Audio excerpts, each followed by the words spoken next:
Hey everyone, so today I'm going to be doing a cumulative frequency basics video, and this is a request from another video I put up where I said people can just leave requests for GCSE maths level, and this was the first comment, so thanks for the comment, and yeah, let's jump into the video. So the first thing we're going to want to do is complete this table on the left. So we have the dog weight in pounds, so we have 0 to 10, 10 to 20, and you'll notice it's greater than or equal to 0 and less than 10, and then so on and so forth for 10 to 20 and 20 to 30. That's just so it doesn't overlap, so they're in each category, but you don't have to worry about that too much, just wanted to point that out. Next up we have the frequency. So the frequency for each weight range, that's going to be how many dogs are in that weight range. So we have 5 dogs that are between 0 and 10 pounds. We have 3 that are between 10 and 20. So for example, we have 3 dogs that might weigh 15 pounds, or there might be one who's like 12, 15, and then 17. They will all be in that category, and we have 3 in that category, and so on and so forth. That's the frequency for each weight range of the dogs. Now we need to fill in the cumulative frequency. So cumulative means it's building to add on, so we keep adding up, we keep counting as we go. It's cumulative. So in this case, the first cumulative frequency will be 5 because we have 5 dogs in the first category, and then the next one, you can think of it as a running total. So we already have 5. In the next frequency from 10 to 20 we have 3 dogs, so that's going to be 8 because we have 5 plus 3, so we have 8. Next up we have our original 8 from 0 to 20, there's 8 in that category, and then 20 to 30 we're going to have another 8. So now our running total is 16, so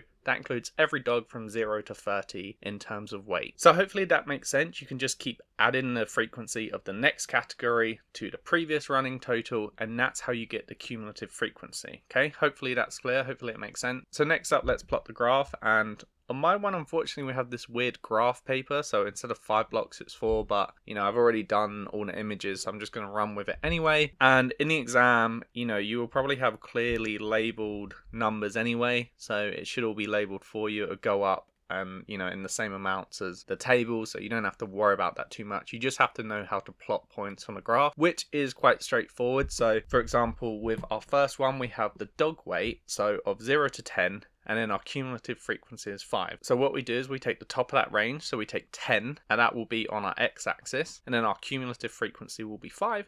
So we plot 5 on our y-axis. Next up, we want to do the weight between 10 to 20. Well, we're really doing the cumulative frequency, so we're really, I wouldn't overthink it, but we're really looking at 0 to 20. But when you look at that 10 to 20 value, you take that high value of 20, and then the cumulative frequency is going to be 8 because it's including every dog up until this point. So you just do 20 on the x-axis and then 8 on the y-axis.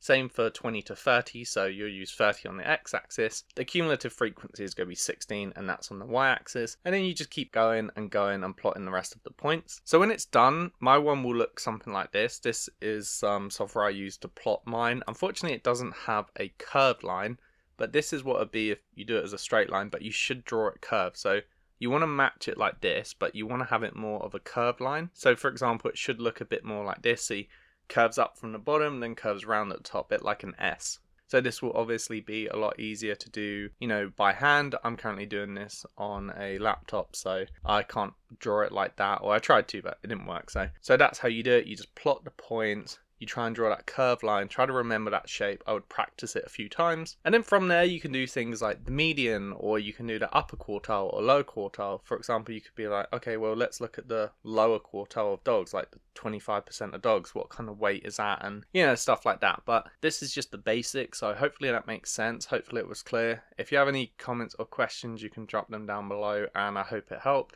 Thanks again for the request for the video. Best luck with maths, and thanks everyone for watching.